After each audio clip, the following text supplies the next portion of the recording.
네, 오늘의 정치권 소식 국민의힘 조혜진 의원, 고용인 더불어민주당 의원 두 분과 함께 짚어보겠습니다. 안녕하세요. 반갑습니다. 네, 어서 오세요. 자, 오늘 이화영 전 경기도 평화부지사의 재판이 열렸죠. 이화영 전 부지사의 입에서 어떤 진술이 나올까 관심이 집중이 됐었는데 결국 또 파행을 빚었습니다. 변호인이 재판 도중에 사임하고 퇴정하는 그런 일이 빚어졌는데 자, 이거 뭐 어떤 일이 이렇게 벌어진 겁니까? 예, 좀 더 잘 아실 것 같은데요. 예. 네, 일단은 이번 그 대북 송금 사건과 관련해서 이재명 대표와의 관련성을 두고 굉장히 좀 정치적 공방이 이루어지는 것이다. 이렇게 먼저 볼 수가 있을 것 같습니다. 우선 지금 검찰 측은 그동안의 이화영 전 부지사의 진술 내용이 중간에 변화가 이루어지면서 이재명 대표하고의 연관성을 더 캘 수 있다. 이렇게 좀 자신감을 가졌는지 이 부분을 좀 더 집중적으로 캐려고 하고 있는 것이고, 지금 그 이화영 부지사의 부인 그리고 또 다른 이제 민주당의 또 여러 입장들은 지금 이 오랜 기간 동안 지금 수용 생활을 하면서 검찰의 회유와 협박에 대해서 이화영 부지사가 좀 심신이 지치고 좀 무너지고 있다. 그래서 이런 변화들에 대해서 방어 내지는 보호를 해야 된다. 좀 이런 입장도 갖고 있는 것 같습니다. 그러다 보니까 그 부인은 지금 법무법인 해광도 그런 것들을 적극적으로 방어하지 못했다. 이렇게 생각하면서 해임 요구를 했고 또 덕수라는 법무법인을 이걸 이제 바꾸려고 하는 과정이었는데 이제 중요한 건 피고인 자신이죠. 근데 지금 이화영 부지사가 한편으로는 지금 그 해광을 신임한다. 해광 변호인 측을 이런 얘기를 했기 때문에 지금 부인의 입장이라든가 저는 덕수 법인 측의 입장에 대해서는 일단 좀 결을 달리한 것은 분명하고요. 예. 그러면서도 또 한편으로는 그 지난번 편지에서 이재명 대표에게 보고한 건 아니다라고 하는 또 이런 진술 있기 때문에 이게 어느 한쪽으로 지금 당장 입장을 확 바꿔가지고 할 것이다. 이건 좀 더 지켜봐야 될 것 같습니다. 예. 22일 이제 또 재판이 열린다고 하는데 그때 이제 진술이 어떻게 나올지는 좀 더 지켜봐야 된다. 지금 설명해주신 것처럼 이전 부지사를 이제 변호하던 법무법인이 두 개가 있는데 지난번에 이전 부지사와 부인과 입장 조율을 못했었고 이번까지도 아직도 조율을 못한 그 상태인 것이 이 법무법인 해광. 근데 오늘 이 재판 도중에 퇴장했었던 것은 법무법인 덕수. 두 가지입니다. 예. 오늘 풍경도 참 예상치 못했던 그런 풍경이었는데요. 이 본인 이화영 전 경기도 평화부지사가 동의하지 않는데 또 이런 일이 벌어졌고 지난번에도 이제 부부간의 입장이 서로 엇갈려서 서로 다투는 듯한 그 모습이 벌어졌고 좀 이례적인 그런 그 모습이 계속 연출이 되고 있는데 어떻게 보셨습니까? 뭐 이제 어떻게 보면 이 사건이 진실을 찾아가는 과정에서 벌어지는 그런 이제 그 파열음으로도 보여지고 또 다른 면에서는 이화영 전 부지사하고 이재명 대표 측하고 입장이 그 동일하게 가다가 이화영 부지사의 심경의 변화 또 진술의 변화가 생기면서 벌어지는 또 현상이기도 한 것 같아요. 두 사람의 입장이 동일할 때는 결과로 보면은 이제 그 이화영 부지사가 대북 송금 관련한 이재명 대표가 받고 있는 혐의를 부인하고 그 모든 것을 자기 본인의 개인의 단독 행위 또는 단독 범행으로 지고 가는 그런 진술을 계속하다가 진술이 바뀐 거죠. 그 바뀐 진술에 의하면은 이재명 대표도 일에 관계가 돼 있고 법적 책임이 또 지어질 수 있는 그런 쪽으로 가면서 이제 이런 사태가 생긴 거죠. 그 내부에서 이제 그런 이제 편이 갈린 거죠. 일단 이화영 부지사하고 부인하고 입장이 달라졌고 부인의 입장은 결과적으로 보면 이재명 대표를 비호하는 입장이 되어버렸고 당신이 혼자서 그냥 다 지고 가라 이런 상황이 되어버린 거고 또 변호인단도 해광은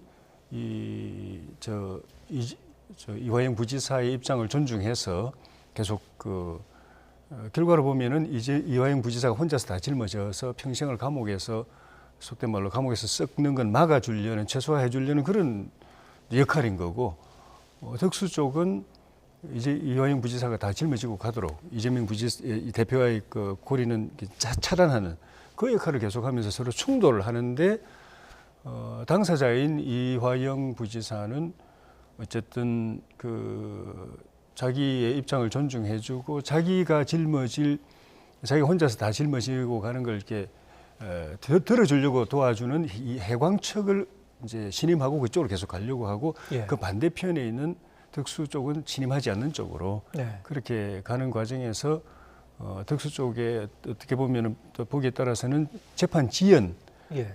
행위로 볼 수 있는 그런 행위까지 겹쳐가지고 자꾸 지연이 되고 있는 것이죠. 예. 고 의원께서는 이화영 전 부지사의 진술 22일 어떻게 나올지는 좀 더 지켜봐야 된다. 오늘 이 상황을 봐서는 우리가 좀 단정적으로 볼 수는 없다 이렇게 보셨는데 어떻게 보십니까?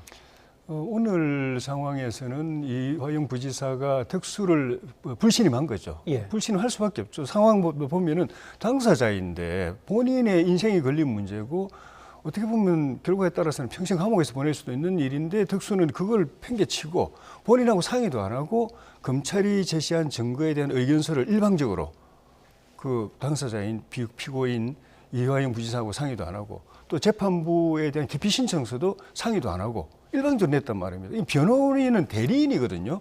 본인을 당사자를 대리하는 대리인인데 대리인이 아니라 본인들 뜻대로 해버리니까 이화영 부지사가 나는 그 동의하지 않는다. 덕수가 제출한 그 문건은 내가 본 적도 없다. 동의하지 않는다 해보니까 그냥 각하돼버리고 재판부도 그냥 다 각하해버리고 그런 상황이면 정말 이화영 부지사를 위하는 입장이었다면은 그 상황에서도 뭔가 이게 상황을 풀어가야 되는데 그 자리에서 덕수는 그냥 나 그럼 그만두겠다 하고 가버렸지 않습니까?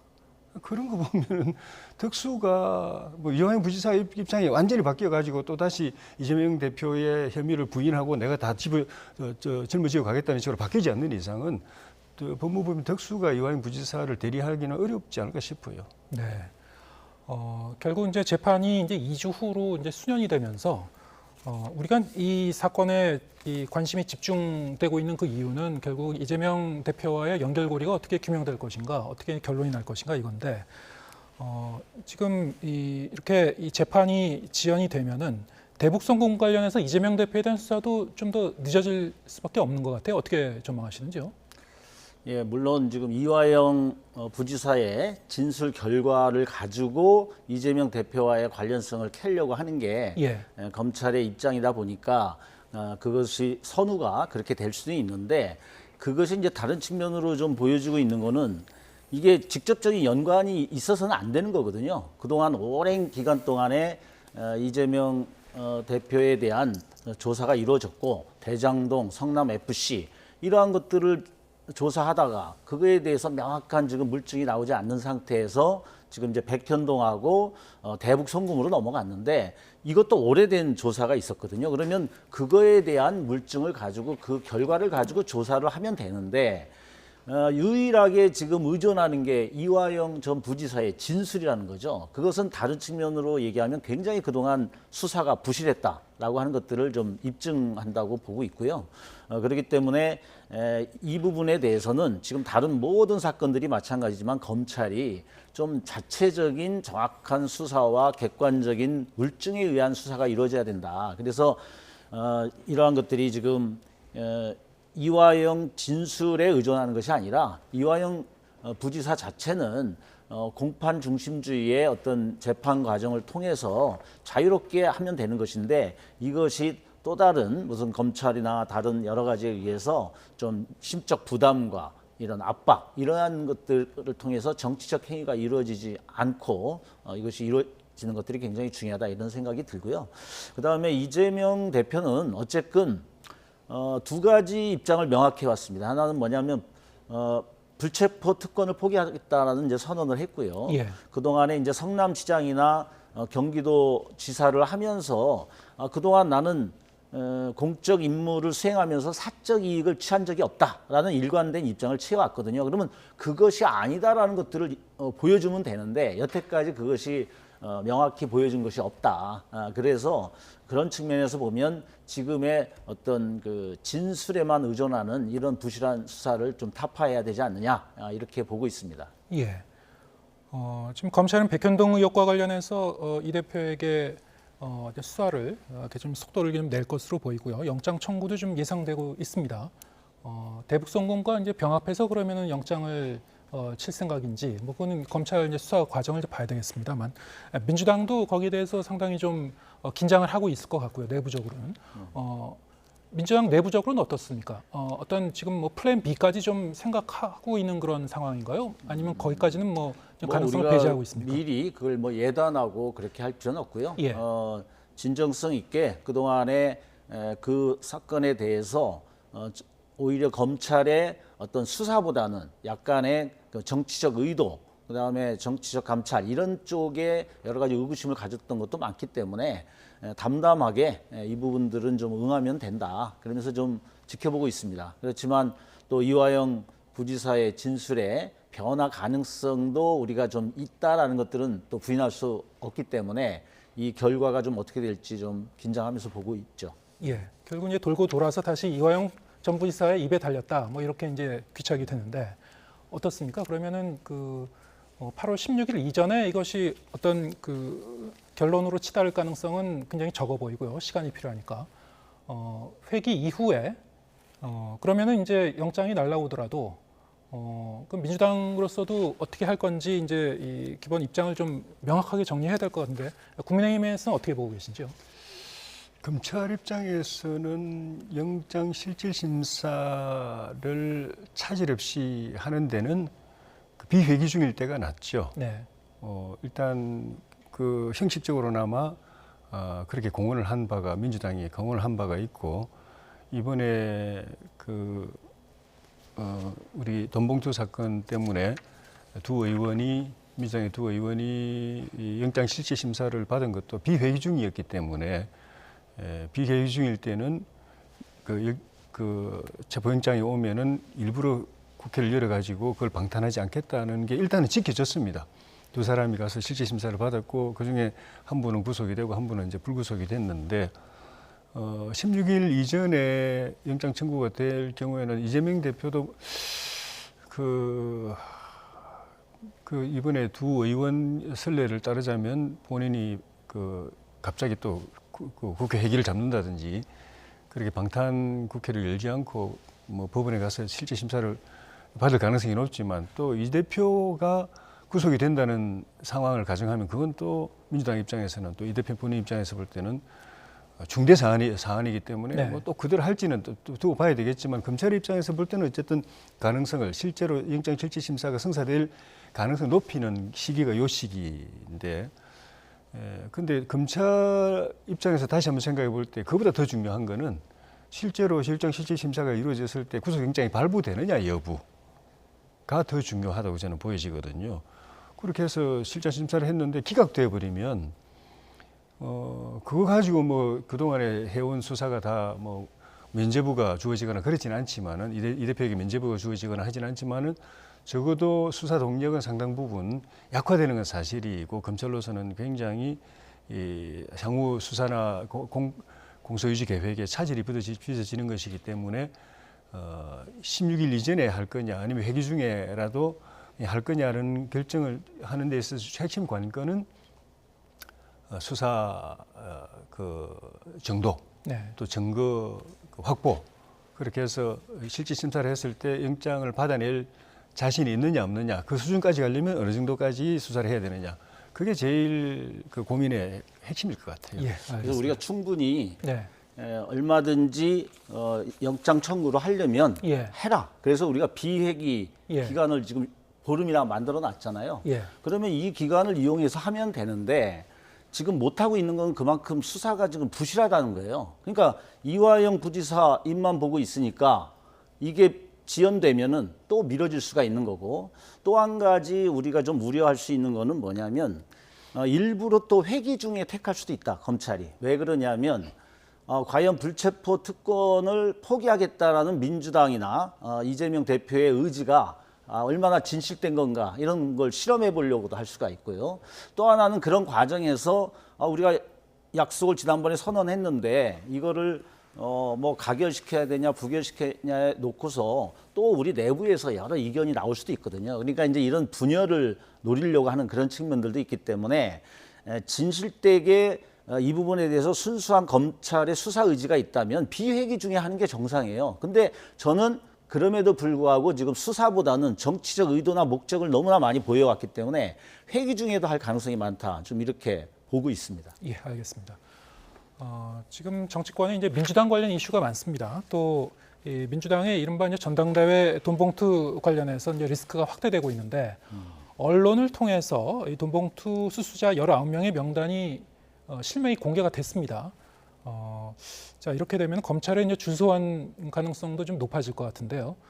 민주당이나 아니면은 이 실명이 거론된 의원들은 굉장히 좀 강력히 이제 부인하고 있고 반발하고 있는데 당내 분위기 어떤가요? 네, 뭐 저희들로서는 이 돈봉투 사건이 지금 저희 민주당의 여러 가지 국민들로부터의 신뢰 이러한 것들이 위기에 처해 있다라는 것들을 좀 직시하고 있기 때문에 겸허하게 이 부분들에 대한 실체적 진실을 잘 드러내면서 우리가 반성할 것 또 책임질 것들을 해나가려고 하는 그런 자세로 임하고 있습니다. 그런데 이제 여기서 가장 중요한 거는 검찰이 얼만큼 명확히 객관적인 물증을 가지고 신중하게 수사를 하느냐. 그러니까 지금 19명 의원들에 대한 제대로 된 조사도 이루어지지 않았고 그 근거도 되지 못하면서 지금 또 명단을 흘려버렸어요. 이거는 정치인에게 굉장히 타격이 되는 것을 알면서도 이게 지금 수사를 하려고 하는 건지 진짜 사냥을 하려고 하는 건지 좀 모를 지경인데요. 그래서 이러한 의도들 때문에 자꾸 우리가 여러 가지 의심을 하게 되는 거죠. 그래서 이런 피의사실 공표 수준으로 자꾸 먼저 흘리는 부분들은 지양을 해야 될 것이고 저희로서는 어쨌든 이것이 객관적인 수사가 이루어져서 물증이 나온다든지 또는 뭐 기소가 되고 여러 가지 객관적으로 드러나는 것이 있다면은 네.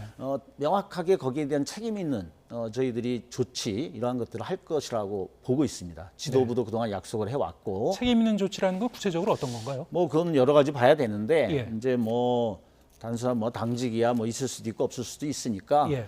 거기에 대해서 뭐 여러 가지 뭐 기존에 뭐 탈당 조치도 있을 수 있는 거고 당직을 갖고 계신 분 같은 경우에는 또 기소되는 그럴 수도 순간에 있겠죠. 이 당직 정지되는 것이고요. 그럼 그런 걸 얘기하는 이제 겁니까? 예. 그것도 물론 이제 우리가 당무위원회에서 최종 그거에 대한 정치적 탄압의 수준이라든지 이런 예. 것들도 보게 돼 있기 때문에 우리가 곧바로 뭐 당직이다 이런 걸 떠나서 어쨌든 상응하는 객관화된 어떤 물증이 드러나면 상응하는 당에서의 약간 징계 수준의 그런 예. 조치는 할 우리가 각오는 돼 있다 이렇게 말씀드릴 수 예. 있겠습니다. 지금 이성만 의원에 대해서는 그 영장이 기각됐기 때문에 예. 돈봉투를 수수했는데 수수했다는 걸 혐의를 받고 있는데 지금 기각이 됐단 말이죠. 예. 그러면 검찰 수사가 속도를 낸다고 하더라도 지금 19명의 실명이 공개된 의원들 소환 조사하더라도 뭐 수사 상황을 봐야 되겠습니다만 뭐 체포 영장과 관련해서 뭐 체포동의안이 국회로 다시 오거나 이런 가능성은 상당히 좀 낮지 않습니까? 어떻게 전망하십니까? 그렇죠. 그건 좀 봐야 될 텐데 검찰에서는 일단은 아직 소환 조사는 안 했지만 예. 핵심은 결국은 이제 전당대회 당대표 후보로 출마해서 당선된 송영길 의원을 핵심으로 볼 것이고 그 바로 밑에서 이제 돈봉투 작업을 진두 지휘한 이제 의원이 이제 있다고 생각하고 이번 이제 구속이 된 것도 아마 그것 때문인 것 같고 그다음에 그 불구속된 우리 이승만 의원 같은 경우는 그 다음 단계다. 그리고 이제 돈을 받은 것으로 또 혐의를 받고 있는 의원들은 또 그 다음 단계다. 이렇게 아마 검찰이나 법원에서 볼 가능성이 있어 보입니다. 그러니까 이승만 의원이 불구속된 걸 생각하면은 나머지 돈을 받았다고 하는 19명, 20명 의원들에 대해서 바로 구속영장이 청구가 될는지 그거는 속단할 수는 없는 것 같고요. 근데 이 의원들의 명단이 이렇게 알려지게 된 거는 검찰에서 흘린 게 아니고 두 의원에 대한 구속영장 청구 때 네. 거기에 이제 두 의원의 혐의를 입증하기 위해서 그 실명을 법원에다가 제출한 거거든요. 예. 검찰이 뭐 아는 언론이나 뭐 특정 기자에게 흘려가지고 그 사진을 흘려서 막 보도되게 한 게 아니고, 그리고 그렇게 제시를 할 수밖에 없었던 거는 만약에 그 제시를 안 했다면은 두 의원 다 제시를 했는데도 한 의원은 불구속되지 않습니까? 제시를 안 했다면은 두 의원 다 불구속됐을 가능성도 저는 있다고 봅니다. 그런 측면에서 혐의를 입증하기 위해서 당연히 제출할 수밖에 없는 것이고, 또 하나는 민주당이 그동안 계속해서 검찰이 뭐 20명 그 의원 돈 봉투 받은 의원들이 있다고 이야기하면서 실명 공개 못 하고 있다고 자꾸 압박을 했거든요. 사실은 내용도 없으면서 확인도 못 하고 있으면서 그냥 언론 플레이하는 거다, 정치 공시하는 거다, 이렇게 계속 압박을 했기 때문에 또 그게 아니라는 걸 입증하기 위해서는 본인들이 확인하고 있는 걸 제출할 수밖에 없었던 것이고, 예. 그런 과정이기 때문에 이후에 이제 좀 전에 말씀하셨다시피 거론된 의원들은 대부분 다 적극적으로 이제 부인을 한 상태라서, 검찰로서는 법원을 이제 설득하기 위해서는 구속영장 청구든 아니면 앞으로 기소해서 공소유지든 간에 그걸 입증하기 위해서는 의원들 시인하는 의원들이야 뭐 굳이 안 부를 수도 있겠지만, 부인하는 의원들을 불러서 사실관계를 조사할 수밖에 없지 않겠는가. 그 이후에 영장 여부는 그 이후에 봐야 되겠지만, 일단은 부인하는 의원들은 소환 조사는 불가피하지 않을까 싶습니다. 예, 알겠습니다. 이제 분명한 거는 돈을 주었다고 하는 윤관석 의원도 아니다라고 부정하고 있고, 돈을 받았다라고 하는 의원들도 안 받았다라고 부정하고 있습니다. 그렇기 때문에 이런 상황에서는 검찰의 명확한 물증이 가장 중요한 거죠. 그것을 입증하지 않고는 섣불리 그렇게 영장 청구가 쉽지는 않을 거다, 이렇게 보고 있는데, 어쨌든 그 과정에서 드러나는 것에 대한 책임, 이런 부분들은 저희들도 명확히 지기 위한 그런 준비는 하겠습니다. 예, 알겠습니다. 시간이 한 5, 6분 정도 남은 것 같은데요. 이번엔 좀 주제를 바꿔보겠습니다. 새만금 잼버리를 둘러싸고 정말 여러 가지 논란과 문제 제기가 지금 계속 지금 이어지고 있죠. 뭐 시설 부족이라든가 뭐 위생 문제라든가 여러 가지로 하여튼 뭐 총체적 부실이다. 여기에 대해서는 뭐 언론 보도가 지금 며칠째 계속 나왔기 때문에 익히 잘 알고 계시리라고 생각하고요.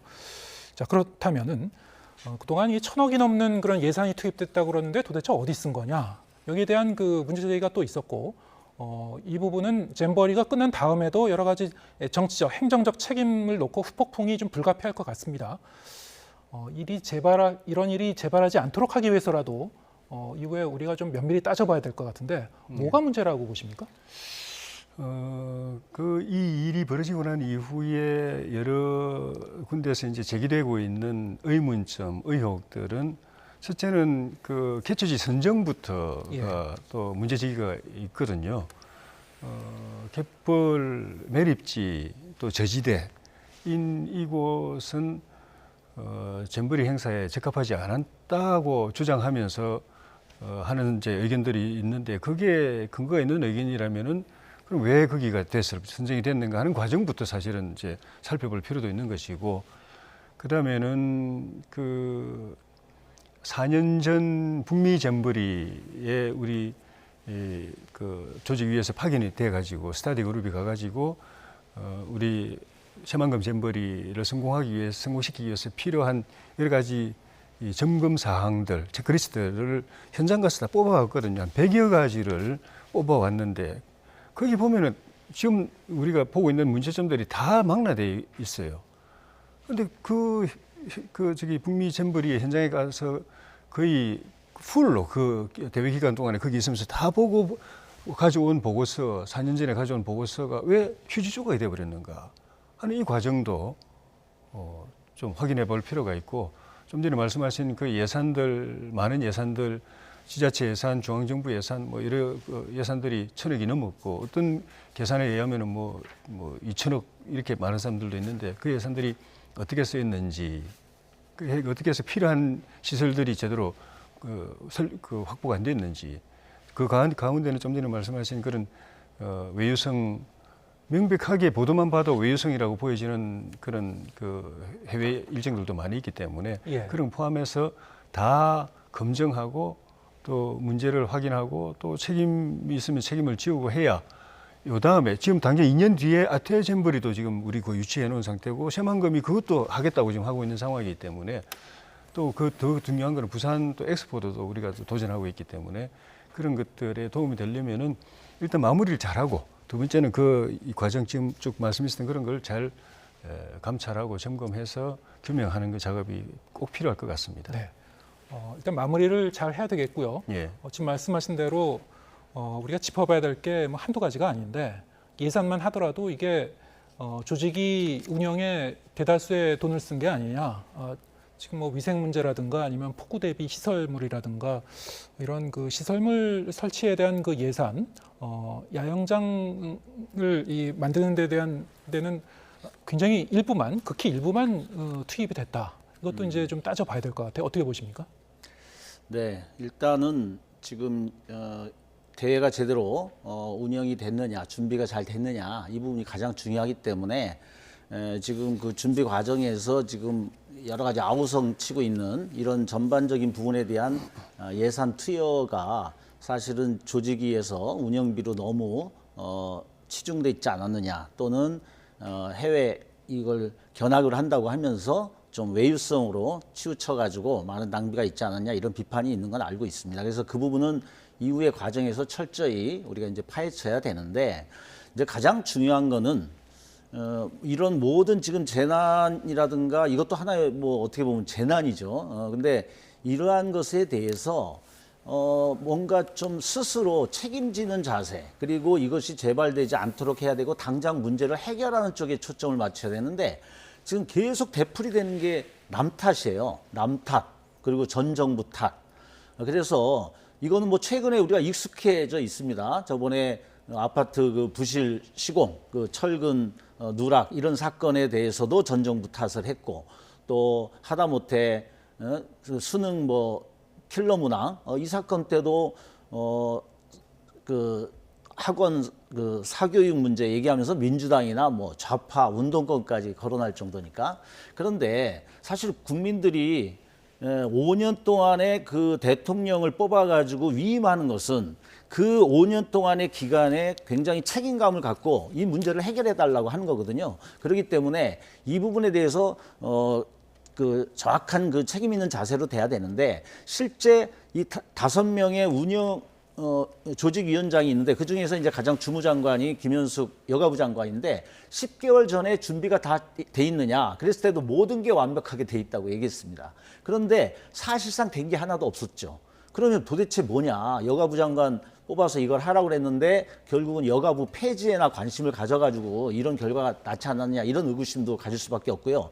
그리고 당장 5년 전부터 이게 됐으니까 전 정권에서도 좀 더 기반 시설이라든가 이런 것들을 하지 않았냐에 대한 부분적인 책임이 있을 수 있습니다. 근데 요번에 가장 문제가 됐던 그늘막 설치의 문제, 그다음에 여러 가지 이제 먹거리의 문제, 그다음에 냉풍 뭐 에어컨, 그리고 또 의료 시설 이러한 것들은 우리 국민들의 어떤 여러 가지 역량이라든가 수준, 행정력을 보면 지금 당선된 지 얼마나 됐습니까? 윤 대통령 1년 5개월이에요.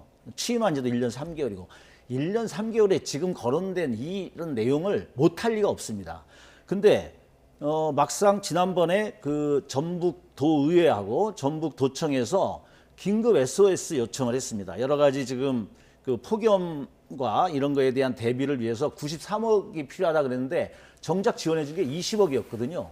근데 그때 지원을 안 해놓고 이번에 문제가 터지니까 막 60억에다 추가 지금 알파 이렇게 하면서 진짜 호미로 막을 걸 가래로 막고 욕은 욕대로 먹는 이런 양상이 됐다는 거죠. 그래서 지금은 남 탓, 전 정부 탓의 문제가 아니라 지금 할 수 있는 문제에 대한 정확한 진단, 1년 5개월 동안에 할 수 있었던 정부의 책임 이런 부분들에 먼저 그런 자세를 갖는 것들이 굉장히 중요하다 이렇게 생각합니다. 네. 결국 이 문제는 말씀하신 대로 뭐 전 정부 그리고 현 정권 그리고 뭐 중앙 정부나 지방 정부 다 할 것 없이 뭐 총체적인 그 책임이 있는 것 같고요. 이 부분에 대해서는 뭐 앞으로라도 사실 이제 감찰도 좀 불가피한 상황 아닌가 뭐 이런 생각이 드는데 지금 말씀하신 대로 이제 여가부 폐지론이 다시 좀 고개를 들고 있습니다. 어쨌든 그 3명의 장관이 이 공동조직위원장으로 들어가 있습니다만 그 중에서 여가부가 주무부처임에는 틀림없는 것 같고요. 지금 뭐 사무총장도 이제 여가부 출신이 들어가서 이제 계속 일을 맡아왔고 어떻습니까? 이제 여가부 폐지론에 대해서는 뭐 이 정치권에서 이 잼버리 끝난 다음에 다시 여기에 대한 좀 불이 붙을 것 같은데요. 어떻게 전망하시는지요? 그럴 가능성이 없지 않아 보입니다. 예. 그동안에 여가부가 창설되고 난 뒤에 쭉 보면은 유독 보면 젠더 관련된 이슈들에 대해서는 굉장히 기민하게 대응을 하고 적극적으로 활동을 하고 뭐 예산도 많이 투입을 하고 이러면서 나머지 그 업무들에 대해서는 굉장히 소홀한 그런 모습을 보였기 때문에 폐지론이 나왔는데 이번도 보면은 결과론적으로 보면은 뭐 지난 정부든 이 정부든 지금 정부든 간에 주무부처로서 사실 그렇게만 면밀하게 그렇게 안 챙기더라도 현장에 몇 번 가보고 하면은 알 수도 있는 사항들이 꽤 많이 있다고 보여지는데 그런 것들을 사전에 이 감지를 못하고 대책을 못 세운 걸 보고서 여가부의 행정 능력, 업무 능력에 대해서 또 여가부가 관심 사항이 도대체 어디에 있는가에 대해서 많은 국민들이 의구심을 가지게 된 계기가 결국은 해체론 쪽으로 더 힘을 실게 되는 결과가 올 가능성이 좀 높다고 보는데 설령 해체를 하지 않더라도 여가부가 집중할 수 있는 그 부처의 성격에 맞는 업무는 두고 나머지 업무는 뭐 문화부라든지 뭐 또 행안부라든지 다른 쪽으로 복지부라든지 이런 쪽으로 조정을 하더라도 어쨌든 여가부가 관심이 없고 감당이 안 되는 업무를 계속 맡겨두는 일은 좀 조정이 필요하지 않을까 싶습니다. 네, 여가부가 이제 감당하기 좀 어려운 업무였다. 조정이 필요하다. 어떻게 보십니까? 그거는 완전히 본말이 전도된 예. 그런 진단인데요.